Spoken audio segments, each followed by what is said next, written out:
আকাশবাণী গুৱাহাটীৰ FM মহাবাহু শিল্পী সহকৰ্মী। আজিৰ শিল্পী সহকৰ্মী যশস্বী নাট্যকাৰ আৰু অভিনেতা দুৰ্গেশ্বৰ বৰঠাকুৰ। প্ৰামাণ্য আলেখ্যখনিৰ ৰচনা আৰু প্ৰযোজনা অজয় কুমাৰ বৰাৰ। এয়া শিল্পী সহকৰ্মীৰ আজিৰ খণ্ড।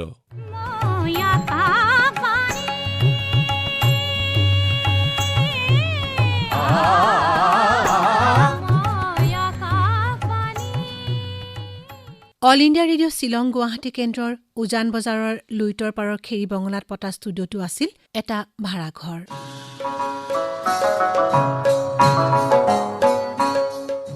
স্থায়ী আৱাসিক চৌহদ আৰু নতুন ষ্টুডিঅ' স্থাপন কৰিবৰ বাবে মাটি আবণ্টন দিবলৈ অসম চৰকাৰক আবেদন কৰা হৈছিল।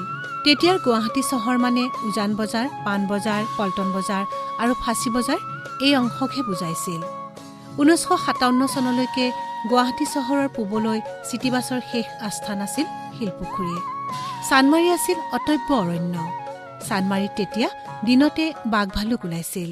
গুৱাহাটীৰ মাজমজিয়াত মাটি দিব নোৱাৰি অসম চৰকাৰে আকাশবাণী গুৱাহাটীৰ বাবে মাটি আবণ্টন দিলে চানমাৰীত। চানমাৰীৰ অটব্য অৰণ্যৰ মাজত মাটি আবণ্টন দিয়াত বহুতে বেয়া পাইছিল, চৰকাৰক সমালোচনাও কৰিছিল।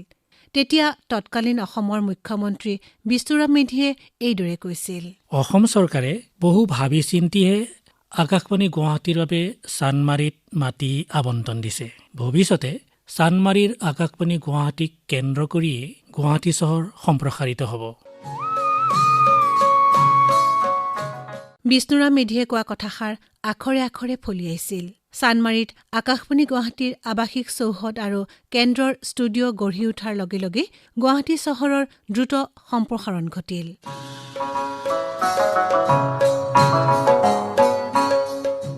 1957 চনৰ মে' মাহত আকাশবাণী গুৱাহাটীৰ কাৰ্যালয় আৰু ষ্টুডিঅ' উজান বজাৰৰ পৰা চানমাৰীলৈ স্থানান্তৰিত হৈছিল আৰু চিটিবাছৰ আস্থান শিলপুখুৰীৰ পৰা সম্প্ৰসাৰিত হৈছিল চানমাৰীলৈ।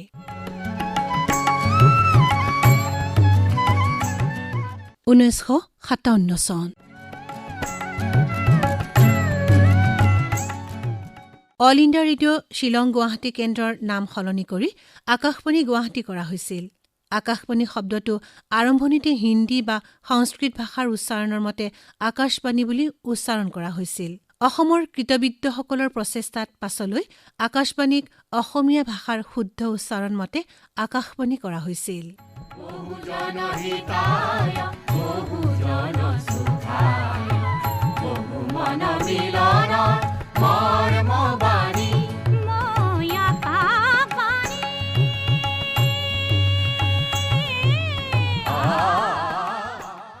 স্বাধীনতাৰ পাছত অল ইণ্ডিয়া ৰেডিঅ'ৰ সৰ্বভাৰতীয় শীৰ্ষতম প্ৰথম বিষয়া আছিল বুখাৰী ভাতৃদ্বয় ZA বুখাৰী আৰু SA বুখাৰী।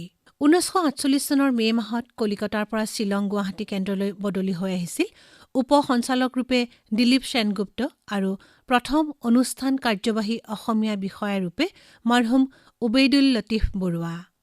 এই দুয়োগৰাকী বুখাৰী আমোলৰ বিষয়া আছিল আৰু সেয়েহে কেন্দ্ৰটোৰ সকলো কাম কাজ বুখাৰী চাহাবৰ দ্বাৰা প্ৰৱৰ্তিত কঠোৰ নীতি নিয়ম মতে পৰিচালিত হৈছিল। প্ৰতি 3 মাহৰ বাবে গীত, কটিকা, নাটক আদিৰ সূচী দিল্লীৰ মুখ্য কাৰ্যালয়ৰ পৰা আগতীয়াকৈ অনুমোদন কৰাই আনিবলগীয়া হৈছিল। কেন্দ্ৰটোৰ প্ৰথম সঞ্চালক আছিল মিছ মাছানী।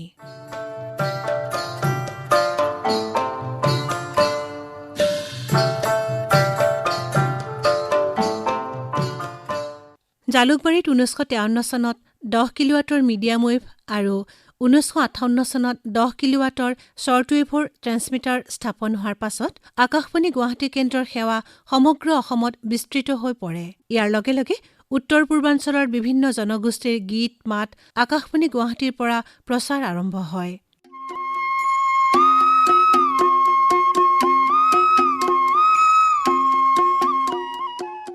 আকাশবাণীৰ সেই সময়ৰ বিষয়াসকলে অৰুণাচল, নাগালেণ্ড, গাৰো পাহাৰ আদি যাতায়াতৰ সুবিধা নথকা ঠাইলৈ গৈ কঠোৰ শ্ৰম কৰি বিভিন্ন জনগোষ্ঠীৰ গীত মাত থলিতে বাণীবদ্ধ কৰি আনিছিল। পৰৱৰ্তী সময়ত তেজু, পাছিঘাট, মিজোৰামৰ আইজল, নগালেণ্ডৰ কহিমা, মণিপুৰৰ ইম্ফলত ৰেডিঅ' ষ্টেচন স্থাপন হোৱাত আকাশবাণী গুৱাহাটী কেন্দ্ৰৰ পৰাই প্ৰশাসনিক কাৰ্য পৰিচালনা হৈছিল।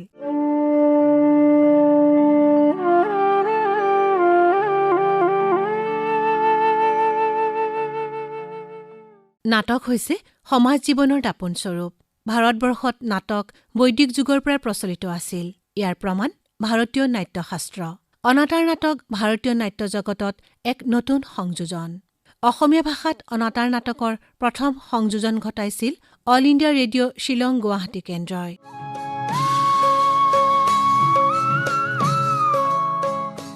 ধৰালৈ যেতিয়া নামিব সৰগ নাটকখনেই আছিল প্ৰথম অসমীয়া অনাতাঁৰ নাটক। 1948 চনৰ 6 জুলাইত এই নাটকখন প্ৰচাৰ হোৱাৰ পাছৰ পৰাই অনাতাঁৰ নাটকৰ জয়যাত্ৰা আৰম্ভ হৈছিল। এই যাত্ৰাত বৰঙণি যোগোৱা কৃতবিদ্য নাট্যকাৰসকল আছিল সত্যপ্ৰসাদ বৰুৱা, ফণী তালুকদাৰ, অতুল চন্দ্ৰ হাজৰিকা, ফণী শৰ্মা, পদ্ম বৰকটকী, হেম শৰ্মা, ভৱেন্দ্ৰনাথ শইকীয়া, মহেন্দ্ৰ বৰঠাকুৰ, অৰুণ শৰ্মা আৰু আজিৰ আমাৰ শিল্পী সহকৰ্মী দুৰ্গেশ্বৰ বৰঠাকুৰ আদিয়ে।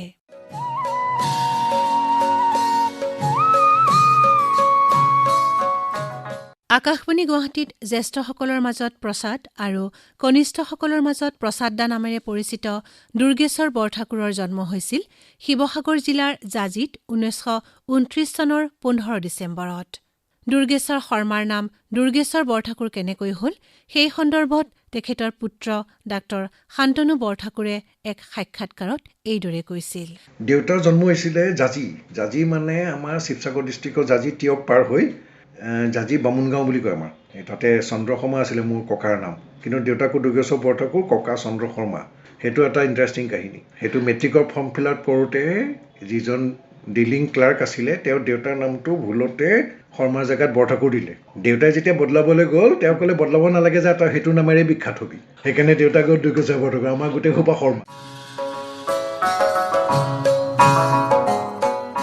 জাজি হাইস্কুল আৰু কটন কলেজত শিক্ষা গ্ৰহণ কৰা দুৰ্গেশ্বৰ বৰঠাকুৰে ছাত্ৰাৱস্থাৰ পৰাই নাটক কৰিবলৈ লৈছিল।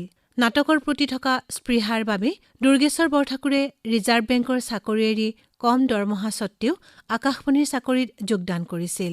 সেয়া 1960 চনৰ কথা। এই সন্দৰ্ভত ডাঃ শান্তনু বৰঠাকুৰে কয়, দেউতাক শিক্ষা দীক্ষা হায়াৰ ছেকেণ্ডেৰীলৈকেতো মেট্ৰিকলৈকেতো তাতে পঢ়িলে জাজিতে। আহি পেলাই ইয়াতে বাকীখিনি পঢ়িলেহি আমাৰ গুৱাহাটী কটন কলেজত পঢ়িলে, তাতে BA পাছ কৰিলে। তাৰপৰা BA পাছ কৰি পেলাই তাৰপিছতে ৰিজাৰ্ভ বেংকৰ চাকৰিত সোমালে। ৰিজাৰ্ভ বেংকত দেউতাক সেই চিম্পুল যিটো পষ্ট আৰু প্ৰথম সোমাই, সেইকাৰণে কেইদিনমান কাম কৰাৰ পিছত বাদ দি পেলাই ৰেডিঅ'ত চাকৰি এটা ওলালে, প্ৰগ্ৰেম এক্সিকিউটিভ টাইপৰ পষ্টেই। তাতে জইন কৰিব আহিলে, দৰমহাটো কম আছিলে ৰিজাৰ্ভ বেংকতকৈ, কিন্তু সেই নাটক কৰি ভাল পাই কাৰণে মানে সেই হেৰিটো ফাৰ্ষ্ট প্ৰিফাৰেঞ্চ দিলে।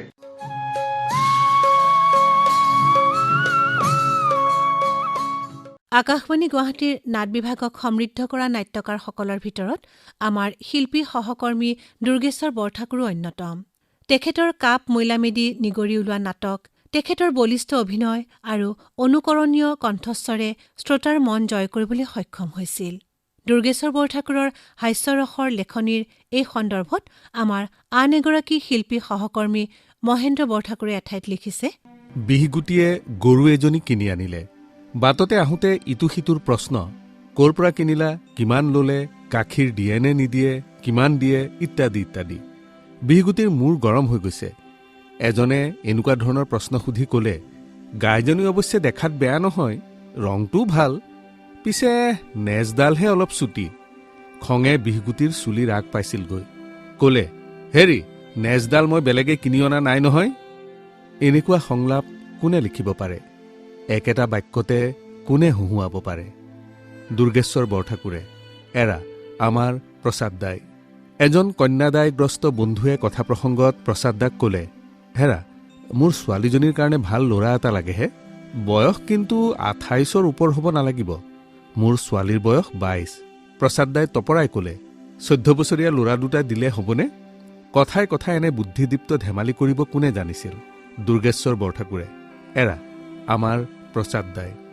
এইজন মানুহ আৰু নাই। দুৰ্গেশ্বৰ বৰঠাকুৰ গ'লগৈ, আমাৰ প্ৰসাদ দা গ'লগৈ। গজেন্দ্ৰই ৰিট্ৰিট কৰিলে। এয়া গজেন্দ্ৰ উপাখ্যান নাটকৰ কিয়দংশ। গজেন্দ্ৰ টেম্পৰাৰী।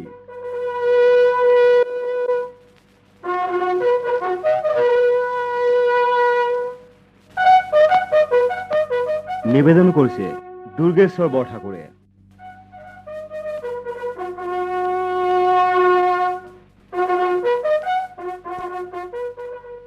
মোৰ আগৰ কথাবোৰ আপোনালোকে শুনিছে না মই ক'ব নোৱাৰোঁ, কিন্তু এইটো কথা ঠিক দেই, বাৰে বাৰে মই সকলোকে কৈ থাকিব নোৱাৰোঁ।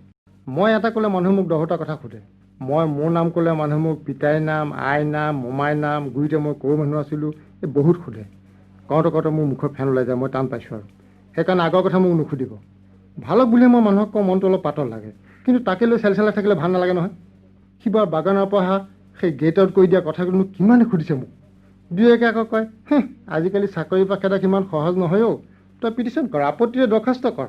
এইবোৰ কথা হ'লনে? পাৰ্মানেণ্ট হ'লে এক কথা, টেম্পৰাৰী চাকৰিত কিটো মাতিম মই? উঠ বুলিলে উঠ, বহ বুলিলে বহ, তোমাক নালাগে এই বুলি ক'লে তালিটো পেলাই ঘৰলৈ খোজ। আজিকালি সেইকাৰণে মই কাকো কেয়াৰ নকৰা হ'লোঁ বুজিছে। মোৰ কথা মই জানো, আনৰ মাতিবলৈ তাত কি এক্টিয়াৰ আছে?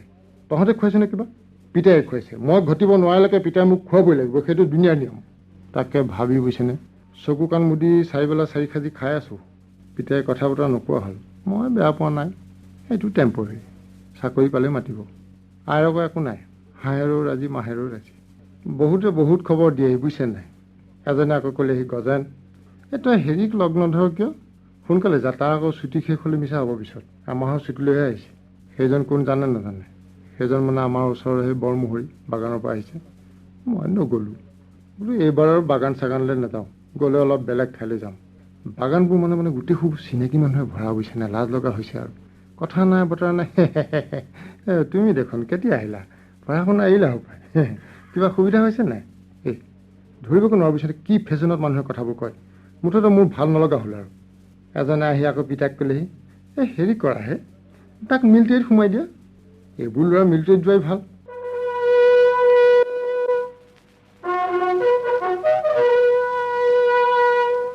দুৰ্গেশ্বৰ বৰঠাকুৰ আছিল এগৰাকী সফল নাট্যকাৰ।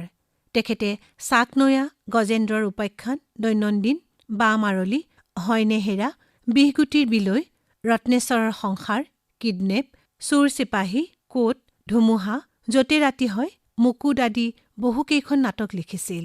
ইয়াৰে মুকুট অনাতাঁৰ অনুবাদ নাটক, চোৰ চিপাহী, কোট নাটকখন পাছলৈ টেলিনাট কৰা হৈছিল। চাকনৈয়াক পাছলৈ চিনেমাও কৰা হৈছিল। এই অনাতাঁৰ নাটকবোৰে শ্ৰোতাৰ সমাদৰ লাভ কৰিবলৈ সক্ষম হৈছিল। গজেন্দ্ৰ উপাখ্যান নামৰ এখন উপন্যাসো ৰচনা কৰিছে। আমাৰ শিল্পী সহকৰ্মী দুৰ্গেশ্বৰ বৰঠাকুৰে নাটক কেনেকৈ লিখিছিল, এই সন্দৰ্ভত তেখেতৰ পুত্ৰ ডাঃ শান্তনু বৰঠাকুৰে এক সাক্ষাৎকাৰত কয়, নাটক লিখা মানে কেনেকুৱা, কোনো মই ৰাইটাৰ কেনেকুৱা নাজানো, কিন্তু দেউতাই য'তে ত'তে লিখি থাকে। দেউতাই য'তে ত'তে লিখি থাকে মানে বহিলে নহয়, পেন এটা ল'লে কলম এটা ল'লে লিখি দিলে আৰু। এই হুলস্থুল তুলস্থুল এনেকুৱা শান্তি পৰিৱেশ সেইবোৰ লৈ ৱৰিড নহয় আৰু, নিজেই লিখি দিয়ে। আৰু মেক্সিমাম টুকুৰা কাগজত লিখে, আৰু সেইবোৰ মিলাব লাগিব। সেইবোৰ চাফাকৈ আকৌ ডিষ্টা কাগজত নাহেগৈ আৰু, সেই টুকুৰা কাগজতে লিখি সেইবোৰ হৈ যায়। সেই পিছত খালি মই এবাৰ দেখিছোঁ হিন্দী নাটক এখন মানে অনুবাদ কৰিব দিছিলে দেউতাক। সেইখন অনুবাদ কৰোঁতে তেতিয়াই দেখিছিলোঁ একদম চিৰিয়াছলি, নৱৰুণ বৰ্মা বুলি মানুহজন আছিলে আমাৰ ঘৰৰ ওচৰত, তেখেতে মানে হিন্দী ট্ৰান্সলেট কৰি দিয়ে, দেউতাই লিখে সেইখন দিছে, এই হেৰি চেণ্ট্ৰেল গভৰ্ণমেণ্টৰ আছিলে। সেই তেতিয়াই দেখিছিলোঁ ইমান ডিষ্টা কাগজত লিখি একদম চাফাকৈ একদম বুঢ়া এনেইতো নিলিখে, এনেইতো কেজুৱেলি লিখে। চব ইখন টুকুৰা দিলে দি, আৰু সেই নোকোৱাই ভালবোৰতো আৰু মানে এনেকৈ ফটকৈ লিখিলে, অমুকটো লিখিলি মোৰ সম্বন্ধীয় খুৰা এজন আছিলে মহেন্দ্ৰ বৰঠাকুৰ, তেওঁক ক'ব, মহেন্দ্ৰ এইটো লিখিলোঁ আৰু দেই, এইটো কৰোঁ আৰু অমুক এনেকৈ আৰু। তাৰপিছত ঘৰত কোন আছে বুলি এখন চিৰিয়েল আছিলে দেউতাৰ। তাৰপিছতে গজেন্দ্ৰ উপাখ্যানখনো কোনোবাই কৰিছিলে। বিহগুটি বোলে সেইদিনাখন টিভিটো মানে কোনোবাই কৰিছে, আমি শুনা হিচাপে ৰেকৰ্ড ওলাইছিলে এইখন বিহগুটি বিলৈ ৰেকৰ্ড। আৰু চিনেমাটো কেইবাখনো কৰিলে, ললিতাৰ শ্বুটিং, সেইবোৰ গজেন বৰুৱাহঁতৰ চিনেমা আছিলে, সেইবোৰতো আছিলে।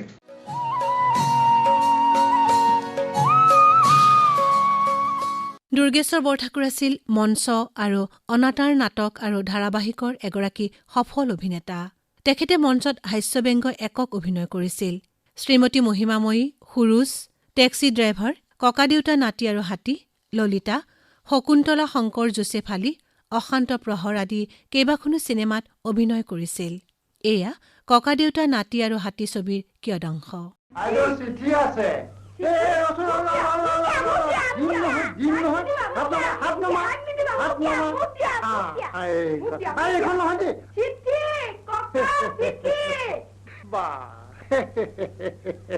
ইহঁতৰ পাৰো উপায় নাই।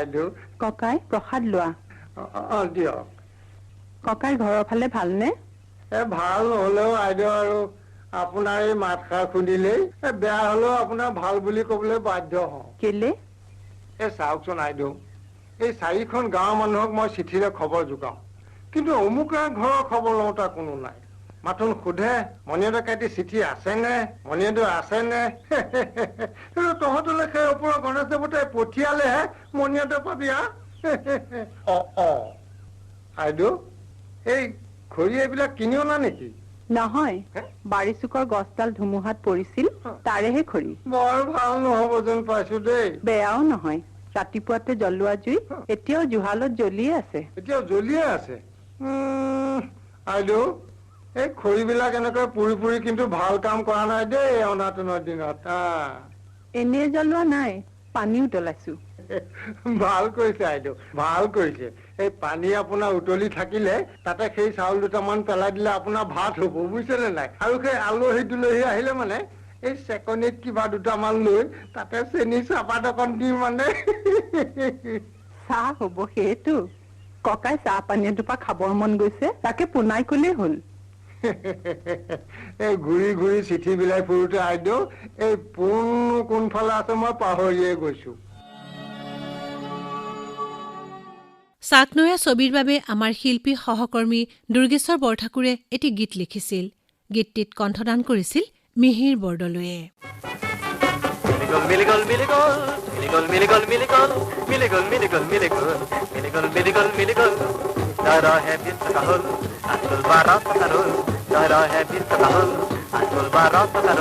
খেলি মেলি এটা মুরমিলি গলু খেলি মেলি এটা মুরমিলি গলু কিনু লিখু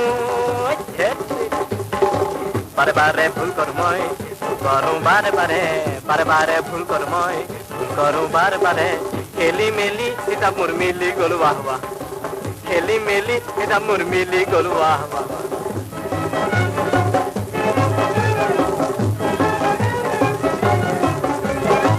আলু মিস্ত্রি দিয়ে কক দিয়া নাই মই কিনি 3 টকা গজে দাম ব্লাউজরে সিট কানি কিনু কুয়া বারে বারে দাবত ভুল লাগে মু কিনু কুয়া বারে বারে দাবত ভুল লাগে মু খেলি মেলি এটা মুরমিলি গলু খেলি মেলি এটা মুরমিলি গলু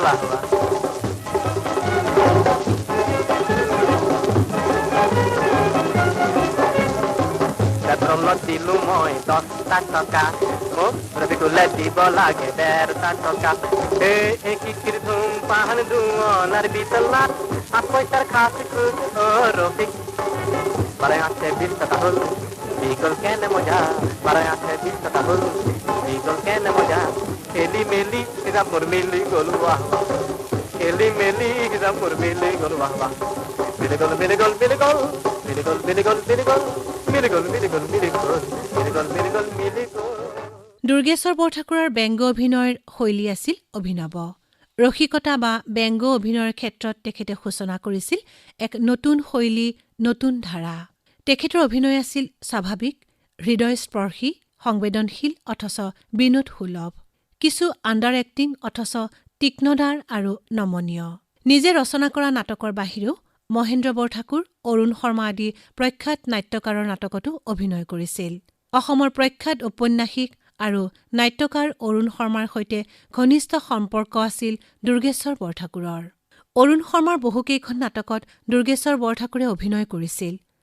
উৰুখা পজাত কৰিম, পুৰুষত ফুটুকা জোকাৰ, চিঞৰত ট্ৰেফিক পুলিচ, পৰশুৰামত ৰহিম, এয়া গদ্যত দুৰ্গে। এই চৰিত্ৰবোৰত দুৰ্গেশ্বৰ বৰঠাকুৰে অভিনয়ৰ প্ৰতিভা আৰু স্বকীয় অভিনয় শৈলীৰে জীৱন্ত আৰু অৰ্থবহ কৰি তুলিছিল। আমাৰ শিল্পী সহকৰ্মী দুৰ্গেশ্বৰ বৰঠাকুৰৰ বিষয়ে অৰুণ শৰ্মাই এঠাইত এইদৰে লিখিছে। W.M. ঠাকুৰে কৈছিল, good humour is one of the best articles of dress one can wear in society. Durgeshwar বৰঠাকুৰৰ নিৰাড়ম্বৰ সাজ পোছাকৰ ভিতৰত আটাইতকৈ দামী সাজটো আছিল তেওঁৰ সৰল ৰসিকতা। এনে এটি ৰাজসিক সাজ ধাৰণ কৰিব পৰা ব্যক্তি আছিল অতি বিৰল। বৰঠাকুৰ আছিল সেইজন বিৰল ব্যক্তি। প্ৰসাদ আছিল বৰঠাকুৰৰ অন্য নাম। প্ৰায় 30 বছৰ ধৰি আমি একেলগে চাকৰি কৰিছিলোঁ আকাশবাণীত। চাকৰিৰ সেই 30 বছৰৰ আটাইতকৈ বেছি সান্নিধ্যবোধ কৰা মই লাভ কৰিছিলোঁ ঠাকুৰৰ পৰা। ষ্টেচন ডাইৰেক্টৰ সুব্ৰমণিয়ামে জোকাইছিল নন্দী ভৃংগী বুলি। আকাশবাণীৰ নানা আলোচনা বিলোচনা কৰা, তৰ্ক বিতৰ্ক কৰা, আমাৰ এজনৰ অনুপস্থিতিত আনজনে তেখেতৰ কামৰ দায়িত্ব লোৱা, নাটক এখন লিখি উঠিয়েই এজনে আনজনক পঢ়ি শুনোৱা, সালসলনি কৰোৱা, একেলগে ষ্টুডিঅ'ত অনুষ্ঠান প্ৰযোজনাত, নাটকত, আলেখ্যত ভাগ লোৱা, তেওঁৰ প্ৰযোজনাত ঘৰত কোন আছে, দৈনন্দিন ইত্যাদি নাটকত অভিনয় কৰা ইত্যাদি। প্ৰথম 3 বছৰত কুলদা ভট্টাচাৰ্যৰ সৈতে আমি আছিলোঁ ত্ৰিমূৰ্তি। মই দুৰ্গেশ্বৰ বৰঠাকুৰক ইমান নিবিড়ভাৱে ওচৰৰ পৰা পাইছিলোঁ যে এজন ব্যক্তি হিচাপে সম্পূৰ্ণ বৰঠাকুৰজনক মই জানিব পাৰিছিলোঁ, বুজিব পাৰিছিলোঁ। মই জনা, মই বুজা সেই বৰঠাকুৰজনৰ স্বৰূপ বৰ্ণনা মাত্ৰ 2টা ইংৰাজী শব্দৰে সম্পূৰ্ণ কৰিব পাৰি, এ গুড চ'ল। 70ৰ দশকত আকাশবাণী গুৱাহাটীৰ নাটক আৰু দুৰ্গেশ্বৰ বৰঠাকুৰৰ অভিনয়ৰ প্ৰভাৱ অসমৰ জনজীৱনত গভীৰভাৱে পৰিছিল। বিয়া, সবাহ, সভা সমিতিত মানুহ গোট খালে প্ৰথমে ৰগৰ কৰি আলোচনা কৰা বিষয় আছিল দেওবৰীয়া দুপৰীয়া আকাশবাণী গুৱাহাটী কেন্দ্ৰৰ পৰা প্ৰচাৰ হোৱা দুৰ্গেশ্বৰ বৰঠাকুৰৰ নাটক বা অভিনয়। এয়া আমাৰ শিল্পী সহকৰ্মী দুৰ্গেশ্বৰ বৰঠাকুৰে ৰচনা কৰা বিহগুটিৰ বিলৈ নাটকৰ কিয়দাংশ। মই আজি গছৰ ওপৰৰ পৰা জঁপিয়াই মৰি গৈছো, মৰি নাই, মোক কোনেও ৰাখিব নোৱাৰে। আজি মই কি হ'ল তই কি হৈছে কেলে নামি গছৰ ওপৰত কিয় আছ? নেনামো মই নেনামো, মই ইয়াৰ পৰা আজি জঁপিয়াই মৰিম। নামিয়া তই নজঁপিয়াবি, কি কান্দখন কৰে, মৰিম মই, মোক আজি কোনেও বচাব নোৱাৰে, মই মৰিমেই, মৰিম। মোৰ কথাটো কচোন, কিয় মৰিব ওলাইছো তই? আমাৰ তেওঁক বচা গৈ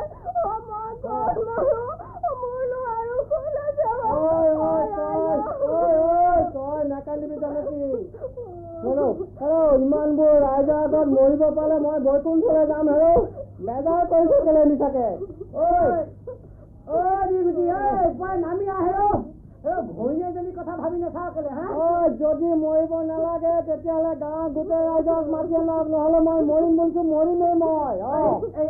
গাঁৱৰ সকলো ৰাইজক মাতি আনিছো, ইয়াৰনো আজি কি সোমাল মূৰত আহি? তোৰ লগত কিবা হাই কাজিয়া লাগিছিল নেকি? হা নকওঁ কেলে? মইনো ক'ত বাৰু ধং ধং কৰিছো? আমাৰ তেওঁ কোনোমতে বচাও, মোৰ লগত একো লগা নাই। নামিয়া ৰাইজ গোটেইবোৰ আহিছা।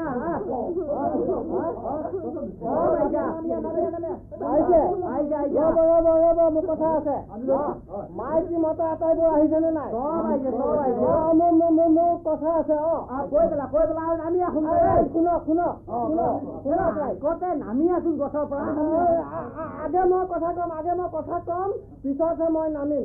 আৰু যদি নুশুনে মই কৈ দিছো, কিন্তু মই এতিয়া ইয়াতে টেটুত চিপ জয় লগাই মই পধা ললো দেই। তই চবে শুনিব,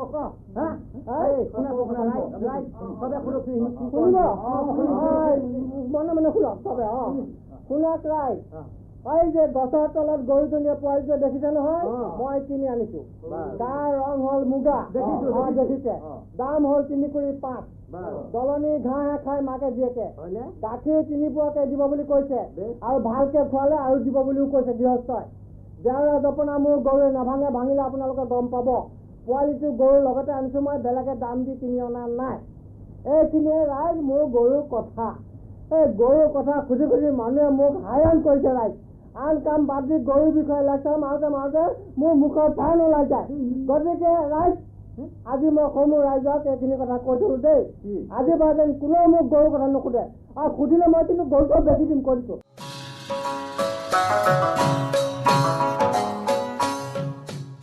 আকাশবাণী গুৱাহাটীৰ পৰা কেইবাবছৰ ধৰি ধাৰাবাহিকভাৱে প্ৰচাৰ হোৱা 5 মিনিটৰ নোকোৱাই ভাল অনুষ্ঠানটি আকাশবাণী গুৱাহাটীৰ সৰ্বোৎকৃষ্ট অনুষ্ঠানসমূহৰ ভিতৰত অন্যতম আছিল। নাট কল্পনা আৰু প্ৰযোজনা আছিল মহেন্দ্ৰ বৰঠাকুৰৰ। 5 মিনিট সময়ৰ চুটি নাটক এখন লিখিছিল মহেন্দ্ৰ বৰঠাকুৰে। অৱশ্যে দুৰ্গেশ্বৰ বৰঠাকুৰেও মাজে মাজে নাটিকা লিখিছিল আৰু নিয়মীয়াকৈ অভিনয় কৰিছিল। সেই 5 মিনিট সময়ৰ ভিতৰতে সমাজৰ, দেশৰ একোটা অতি গুৰুত্বপূৰ্ণ সমস্যা বা ইছ্যুক উপস্থাপন কৰা হৈছিল। ব্যংগাত্মক নোকোৱাই ভাল অনুষ্ঠানটিত কৰা দুৰ্দান্ত অভিনয়ে আকাশবাণী গুৱাহাটীৰ বুৰঞ্জীত আমাৰ শিল্পী সহকৰ্মী দুৰ্গেশ্বৰ বৰঠাকুৰক অমৰ কৰি ৰাখিব। আকাশবাণী গুৱাহাটীৰ এসময়ৰ নাট পৰিচালক নীলু চক্ৰৱৰ্তীয়ে দুৰ্গেশ্বৰ বৰঠাকুৰৰ বিষয়ে এইদৰে কৈছিল। দুৰ্গেশ্বৰ বৰঠাকুৰ যোনে এবাৰ লগ পায় তেওঁক সহজতে কোনোৱে নাপাহৰে। আমি ৰেডিঅ'ত সোমোৱাৰ আগতেই তেওঁক পাইছোঁ খুহুতীয়া অভিনয় কৰা বা খুহুতীয়া একোটা অনুষ্ঠান একক হিচাপে কৰা হিচাপে তেওঁক পাইছিলোঁ। তাৰপিছত তেওঁক মই সেইখিনি সময়ৰ ভিতৰতে ৰেডিঅ'ত মই চাকৰি সূত্ৰে তেওঁক লগ পাইছিলোঁ। তেওঁৰ প্ৰত্যেকটো কথাই খুহুতীয়া বুলি ক'ব পাৰি। ভেৰি চিৰিয়াছ, খুব চিৰিয়াছ কথাও কয়, কিন্তু তাৰ লগত খুহুতীয়াও থাকে, যিটোৰ কাৰণে তেওঁৰ প্ৰতি এটা ইম্প্ৰেশ্যন হয়। তেওঁ যিটো কথাই কয় বা কিবা এটা যদি কৰিবলৈ কয় আমি খুব বেছি চিনচিয়াৰ হৈ যাওঁ, কাৰণ তেওঁ যিখিনি কাম কৰে বা যিখিনি কথা কয় চব কথাত এটা চিনচিয়াৰিটি এটা আছে, কিন্তু হাঁহি মুখেৰে। এই হাঁহি মুখটো চাকৰি ক্ষেত্ৰত পোৱাটো বৰ ভাগ্যৰ কথা। আমাৰ প্ৰত্যেকটো কথাই ক্ৰিয়েটিভ চিন্তাৰ মাজেৰে হয়। তাৰ মাজত যদি আমি এটা আনন্দৰ পৰিৱেশৰ মাজেৰে নকৰোঁ, ক্ৰিয়েটিভিটিটো পোৱাটো টান। চব কথাত চিৰিয়াছনেছৰ ক্ৰিয়েটিভিটি নহয়। সেই হিচাপে আমি তেওঁক প্ৰত্যেকটো কথাতে অনুকৰণ কৰোঁ বা আমি ইমপ্ৰেছ হওঁ, আৰু সেই গতিকে আমি যি কাম কৰোঁ তেওঁলোকৰ পদ্ধতিৰ হেৰি হিচাপে কৰোঁ। প্ৰত্যেকটো কথাতে ছাৰপ্ৰাইজ হ'বলগীয়া হয়। সাধাৰণ কথা এটা ইমান সুন্দৰকৈ খুহুতীয়াভাৱে বা লাইটাৰ ভেইনত তেওঁ কয় বা কৰে। যেতিয়া নোকোৱাই ভাল অনুষ্ঠানটো প্ৰথম ইণ্ট্ৰডিউচ কৰিছিল, মহান্তি বুলি এজন ASD আছিল, তেওঁৰ এইটো একচুৱেলি ব্ৰেইন চাইল্ড। তেওঁ তেওঁলোকক মাতি নি পেলাই কথাটো ক'লে যে এনেকুৱা এটা খুহুতীয়া অনুষ্ঠান এটা হ'ব লাগে, আৰু দুৰ্গেশ্বৰ বৰঠাকুৰক তাৰ লিডিংটো দিলে। দুৰ্গেশ্বৰ বৰঠাকুৰে প্ৰথমৰ পৰাই নোকোৱাই ভালটো আৰম্ভ কৰিছে। 1986 চনত আকাশবাণী গুৱাহাটীৰ পৰা জামছেদপুৰলৈ পদোন্নতিলৈ বদলি হৈছিল আমাৰ শিল্পী সহকৰ্মী দুৰ্গেশ্বৰ বৰঠাকুৰ। জামছেদপুৰত কেন্দ্ৰ সঞ্চালকৰ দায়িত্বভাৰ গ্ৰহণ কৰিছিল। জামছেদপুৰৰ পৰা ঘূৰি আহি শিলচৰ কেন্দ্ৰৰ সঞ্চালক হৈছিল। তাৰ পৰাই আমাৰ শিল্পী সহকৰ্মী দুৰ্গেশ্বৰ বৰঠাকুৰে অৱসৰ লৈছিল।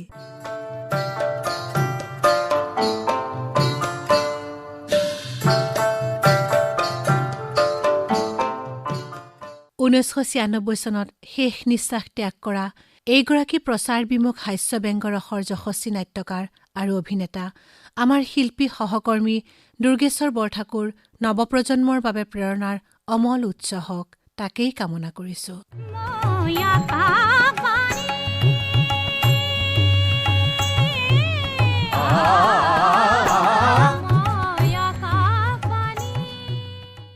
শিল্পী সহকৰ্মী আজিৰ খণ্ডত ইমান পৰে যশস্বী নাট্যকাৰ আৰু অভিনেতা দুৰ্গেশ্বৰ বৰঠাকুৰৰ কৰ্মজীৱনৰ আধাৰত যুগুতোৱা প্ৰামাণ্য আলেখ্যখনি শুনিলে। আলেখ্যখনিৰ ৰচনা আৰু প্ৰযোজনা অজয় কুমাৰ বৰাৰ, পৰিকল্পনা ৰাজীৱ বৰুৱাৰ, বিৱৰণী লিপিকা মেধিৰ, সংলাপত ভাগ ললে নয়ন প্ৰসাদ আৰু মৃদুল হাজৰিকাই, সম্পাদনাত সহযোগ কৰিলে হিতেশ্বৰ কলিতাই।